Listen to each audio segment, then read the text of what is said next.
First of all, thanks for coming out with the nice sun. A lot going on. It's been we hadn't we hadn't stopped over over in the TUI Center. I'm probably speaking for Kermit as well, but as far as our program is concerned, we've been going nonstop. Extremely exhausted, but necessary exhaust because we had a lot of people we had to replace on the roster, in large part due to, the extra year was really a pain. So you were kind of held hostage. You didn't know who was coming back, who was leaving. Even Shakira Austin had an extra year that she just didn't utilize, obviously. She went to the pros. But we had several like that. And so we were put in a position where we had to kind of wait to see what our numbers would look like. And then I think in these days and times, you always have to expect to lose three, maybe, players. Luckily for us, we didn't lose any three of our major offensive scores as far as who could come back, with that being Angel Baker and Madison Scott. We were able to keep them intact. And so this offseason was just about adding pieces to the puzzle. Point guard play was something that was extremely important. We were able to get that fairly early with Maya and Brooke. And then adding some shooters.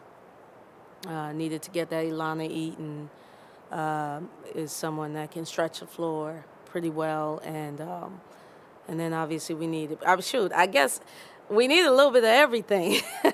We needed, our focus is not trying to replace Kira. She is a lottery pick for a reason. We wanted to get interior presence, and we were able to do that with both Rita and Taya. And so that has been our focus, and what we're trying to finish up with is maybe signing another PG and another interior player, 3-4. Questions in the room? I know you obviously haven't had this group together, but just scratching it out on paper, looking at things, how much better or will they be as good do you think this group can be? I don't know that I can speak on that yet. I do know that we were intentional about getting things we needed. Just like last year, the acquisition of getting Monk and Angel, obviously, we needed those pieces. You can see how much they impacted us. I feel like we've done the same thing. There were some holes that needed to be filled, if that's what you want to say. And, as far as depth's concerned, we have premier leadership with Maya that's played at a high level. We have the familiarity with Ilana and Brooke, who was at Auburn, and Marquisha that committed to us mid-year. I think a lot of people forgot about her. She's a part of this class that will be coming out as well. I can't tell you this, they're all talented, and I thought that we were intentional about getting pieces that we needed to reconstruct. So at first I was building. It's no longer that. It's now a reconstruction phase and putting in cornerstones for us to be successful. Talked about now you can't replace Shakira and what you're looking for, but with Rita, what are you kind of looking for with what you want to get out of her? Well, what I'm excited about with Rita is a physical post presence. She's a shot blocker and she's a rebounder. Anything else that we get from her, as far as her scoring around the basket, developing her with, giving her more tools to her game, is going to be a plus. But I can tell you, walking in the door, she is going to rebound and she's going to protect the rim. And she's extremely physical, pretty efficient around the basket. So really, she was an important piece too, because not only did Kira graduate, so did AP, so did Iyanla. And I know they didn't score a lot, but their presence, we had options. And It's obviously going to be a lightning rod anytime you bring someone over from an arch rival, but can you guys just talk us how you got the recruitment of Maya and just kind of what attracted her to Ole Miss after state? Well, Maya loves Mississippi. She loves the state of Mississippi. It was a shot in the dark. When she got into the portal, I reached out and said, look, you may not even respond. But I want to let you know that I would love to have a conversation with you. She took a couple hours and then responded back, and we were able to get on the phone and talk for hours. And I thought that that was the beginning of the recruitment process for us. Obviously, she is familiar with our program. I think Maya has been extremely loyal to Mississippi State. This will probably be the first year I'm at ease with talking about them because I respect her so much. But she loves the state of Mississippi, and I think that that was a deciding factor for her going somewhere where she felt like she can be close to home. We're closer to home with Olive Branch being her home than Starkville was. So she's really at home now, and I know her family is excited, but she is a key piece for us. Make no mistakes about it.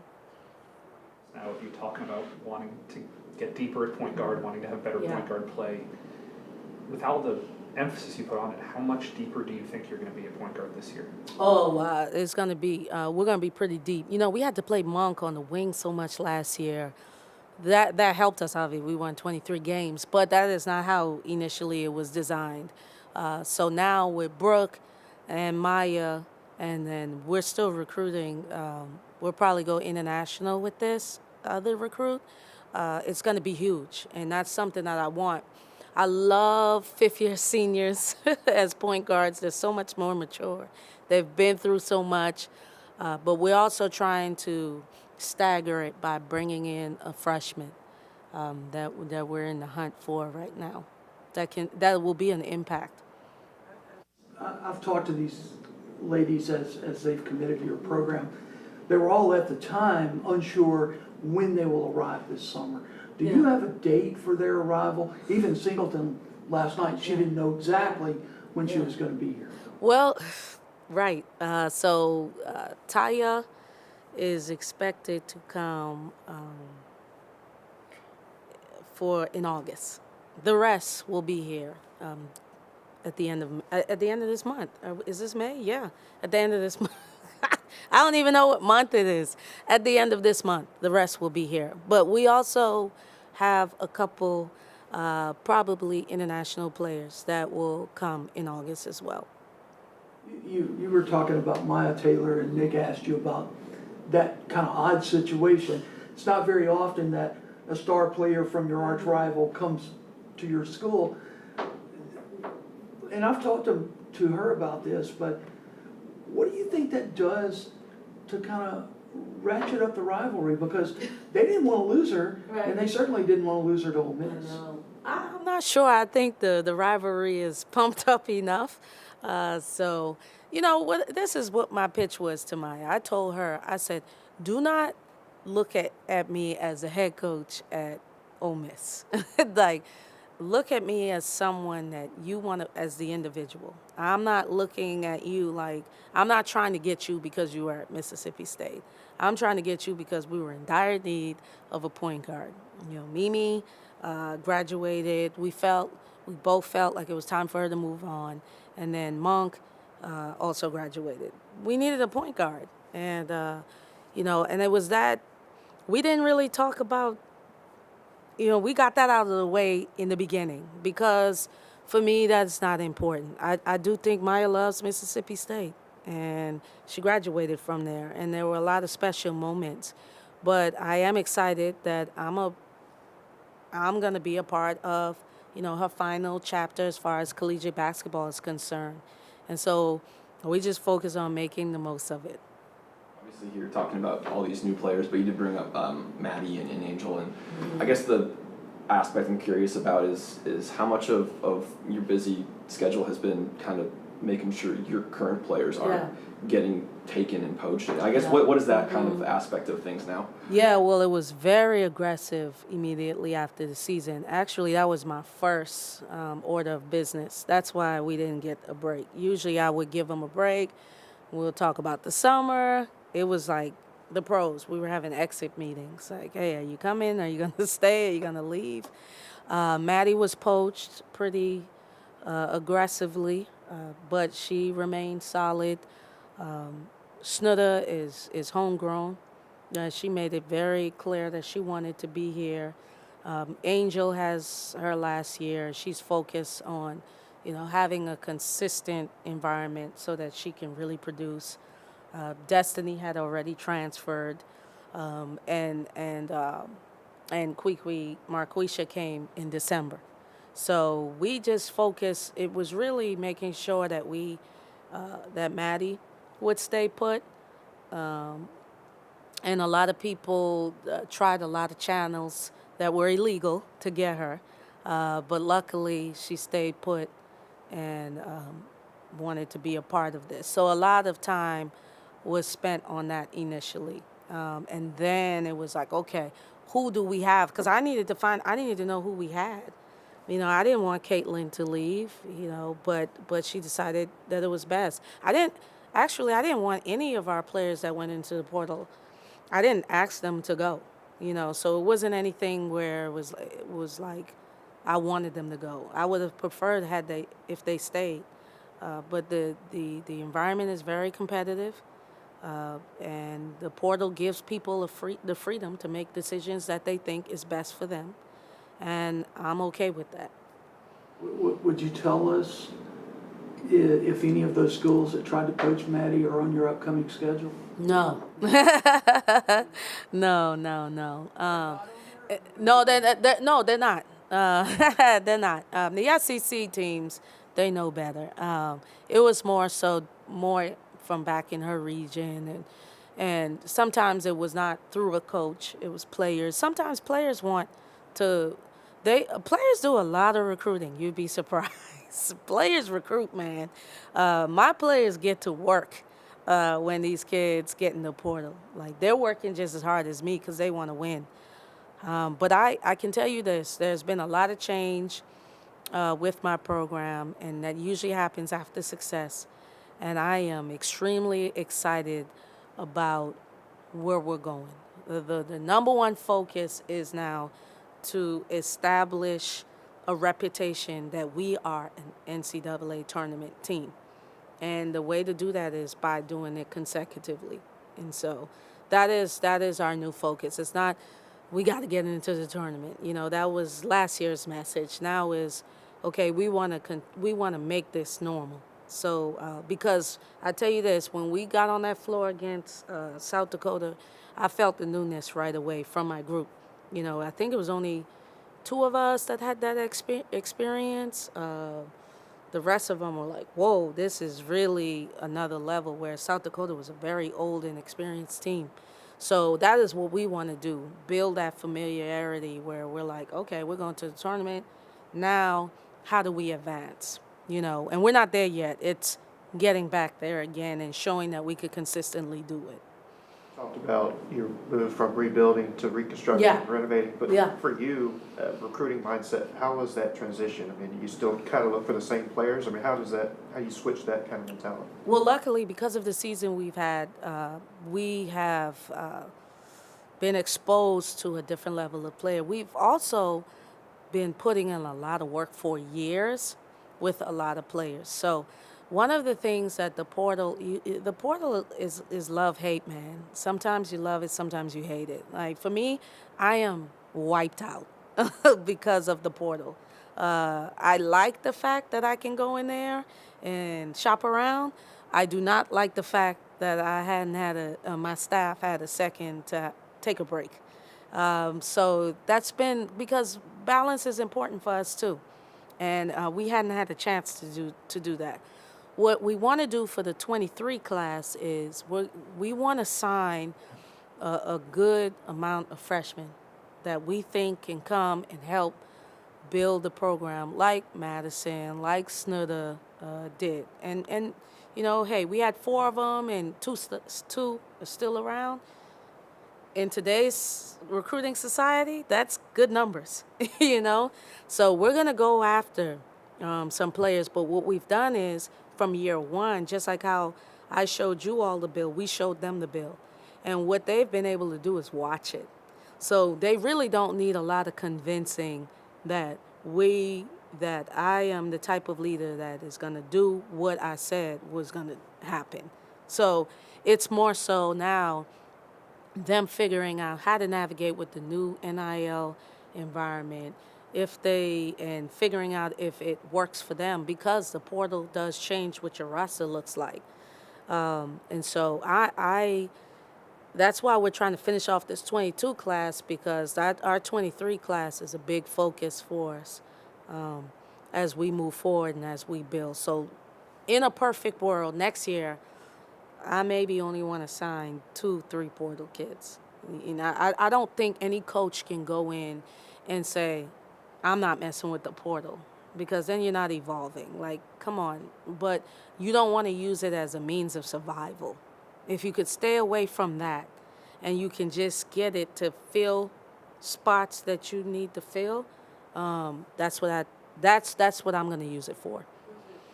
Does it devalue a little bit recruiting high school kids into your program now that, you know, when you bring them in, and I think you mentioned you had 50% that stayed and 50% that left, you've got 4 years of fending off these poachers to keep them here. If they work out, everybody's going to be coming after them. I mean, how does that change the balance for you? Yeah, there are pros and cons to it. If I'm going to be completely transparent, you know, it's tough recruiting freshmen now, just because you don't know if they're going to stick with it. You know, the days of, you know, waiting your turn are becoming very slim. People want to play now and right away. And if not them, someone in their circle does. And it makes it extremely challenging. So one of the things we're trying to figure out as a staff is, all right, we get these freshmen, let's make sure we communicate with them what their 4 years will look like before they even come. And if that's being brutally honest, like, hey, you probably won't play your freshman year, but your sophomore year, you know, your junior year, these things are likely. That's what we have to do.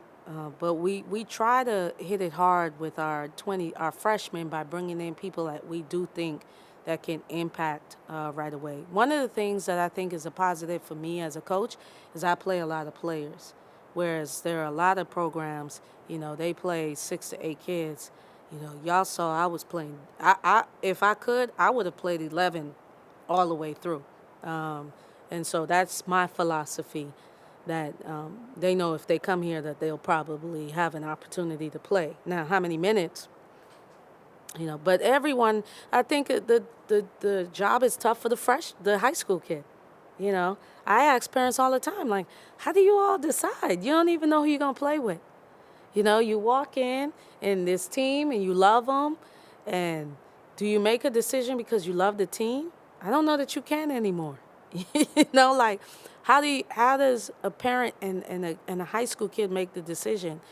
They have to bet on themselves. They have to think about them. Do they fit, and what works for them? Is this a place where they think that they can come and be successful? And so everyone's figuring out how to navigate through it, but it can be discouraging because you put in a lot of work, you know, and you want them to stick with it, and they don't. You know, I thought that we had some kids that left. I thought that they would have had great junior seasons, but they wanted to do something else. So what do you do? Yeah, but luckily for us, everyone has the same drama. So you just navigate through it. This might be a silly question, but do you have boards or sheets of like players that you think from other teams might transfer? Do you try and keep track of that, or is it purely reactive? No, absolutely. You pay attention. Sometimes we go in and we recruit kids we know we're not going to get, but we recruit them for the second time. For example, Ilana Eaton, she's from Arkansas. It came down to us in Arkansas. I didn't think we would get her. She wanted to play for her state initially, but I knew if it didn't work out, we would get the call. And guess what? We got the call. As soon as she went to the portal, we didn't have to go after Ilana. Ilana called us. Had we not put in that work 2 years ago, maybe she doesn't call us. She calls someone else. So now you got to be in the game for later. And it's not praying that it doesn't work out, but just putting yourself in a situation if it doesn't work out, you know? So that has been the case. Ilana, Rita, Brooke, there were all relationships, Taya, that we already had from recruiting them in the past. The only person that we didn't recruit in the past was Maya, because when I got here, she was already at Mississippi State. And this is kind of, I guess, out of left field, but is your program or your players getting any assistance from the Ole Miss NIL collective? Yeah, well, see, the rule has changed now. So, like, at one point, we could. There was a small time where I felt like we could get involved in it. At first, it was hands off, then we could get involved, and now I think it's back to hands off. What I can say is we have players that have had NIL deals in the past, and what I can say is we are working to figure out how to navigate through this, because it is going to spill over to the women's side. Now, I don't think the women yet have started this pay for play. Like I've seen it in football and men's basketball. Women are just getting deals. Sports Illustrated, I mean major deals. If you look at the athletes, the top 4 athletes that made money from NIL, 3 of them were women. So I guess maybe it's easy to market. I don't know what it is. So it hadn't been a lot of pay for play. I do think that if it started football, men's basketball, it usually then comes to us. I am very worried about that because, we're going to follow the rules around here, and I don't know if everybody else will. And the rules followers usually struggle with this, but that is something that we're going to do, and we're just going to try to navigate and figure it out. David, my last hire, Boyan, is an international guru. The reason why I did that is because I don't know how we're going to navigate the landscape in America recruiting consistently long term. But I know that there is an it's not untapped, people are in it, but it's not as polluted market internationally. And the conversations I'm having with 23s over there is next level. These are pro players. And so I'm excited about doing something different. And I think that's what I had to do with my staff. I had to say, okay, what markets are we not tapping into? And it was international. And I think Ole Miss is a place that can probably do well with that market. Questions on Zoom? Joe, go ahead. Hey, Joe. Congrats on your contract extension as well. Oh, yeah, I forgot about that. Thank you. I guess with that, I got 2 quick questions for you. With the contract extension and you see how the portal is going, for you, is this year just like a different set of challenges as far as filling holes, or do you come into it saying, okay, this year I want to have some veterans like you alluded to earlier? I guess now that you know you're going to be there, does that change how maybe you recruit year to year, now that you've got time? Yeah, I mean, I wasn't aware that I wasn't going to be here at some, at some point. So the contract extension came because it's like more money involved. I already had a pretty healthy contract, so I knew that the chances of me being here, as far as that's concerned, were likely, So as far as how we recruit,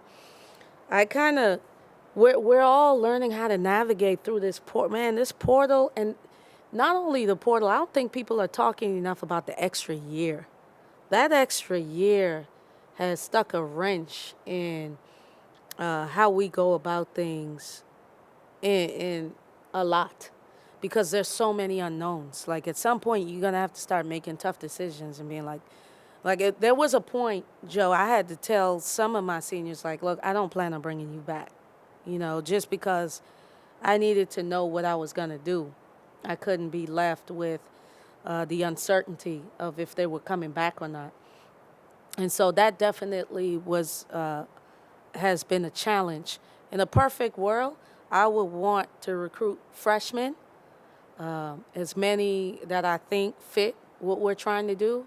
And then if someone leaves our program, fill them with portal kids. I don't want to make it a living where we're just in the portal. But I don't want to sound like a hypocrite because the portal is a part of recruiting now. So it's just trying to find that healthy balance. One thing that we have been talking about is staying away as much as possible from the 1 year portal kid. Maybe having a kid that can give you at least 2 years. But if Maya Taylor shows up in the portal, well, you don't take her because she's a 1 year kid. No, you have to take her because she fits what we're trying to do. And so there's too many unknowns that happen that does not allow us to come up with an exact formula. We kind of just take it every year, Joe. Every year. Let's see what we got. Okay, this is what we need to go get. Most definitely. And a quick follow-up, and I'll be done. I guess with the absence of Shakira and the girls that you're bringing in, how different do you think this team is going to look, given the roster makeup and the players that you have targeted and what you think you'll have by the time you assemble? Well, we'll definitely look different. Just from a personnel perspective, we're gonna look different for sure. Kira came and had 2 good years. It's funny when I watch her in the league, I'm like, oh, well, she did that. Oh, that's our defensive, So hopefully she's seeing that her time here has helped her in the W thus far. But, that part of Team 47 is over, so it's now just focusing on Team 48 and what we want to do and what we want to accomplish. The goal will be to get us together, and staff included, and figure out how we can bond and gel as quickly as possible. And so now I'm glad we have 13 games in the non-conference where we can kind of learn each other, and because conference play is going to be key. Cam, go ahead. Hey, Coach. Hey, Cam.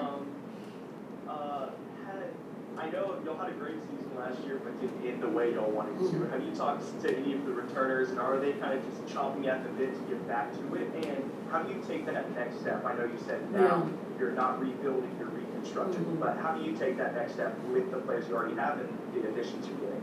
Yeah, well, they're excited. They're excited. They got a taste of what's to come and what it's like being in postseason. We know it didn't end. I always struggle with, did it not end the way everyone wants to win? But in the NCAA tournament, there's only one team that doesn't lose, and that was South Carolina. So at some point, either you're going to win a national championship or you're going to lose. For me, I thought it was just a phenomenal experience. Our returners have been very focused. I think that, our sophomores who are now juniors are excited about the opportunity to, I guess, maybe lead in their own right. They have been working extremely hard. And, I'm excited about that nucleus, having Snudda. We have Snudda, Maddie, and Angel, who Angel could have started. We chose not to, especially when we felt like she could get 6th man of the year. Then we started just bringing her off the bench, but she played starters minutes. We have 3 of our players that played starters minutes, and I expect all 3 of them to have impact seasons this upcoming year, especially Angel Baker. She really got hot at the end of the season. It usually for a transfer, if they hadn't been a part of the SEC, takes them a year. So we have big expectations for her next year.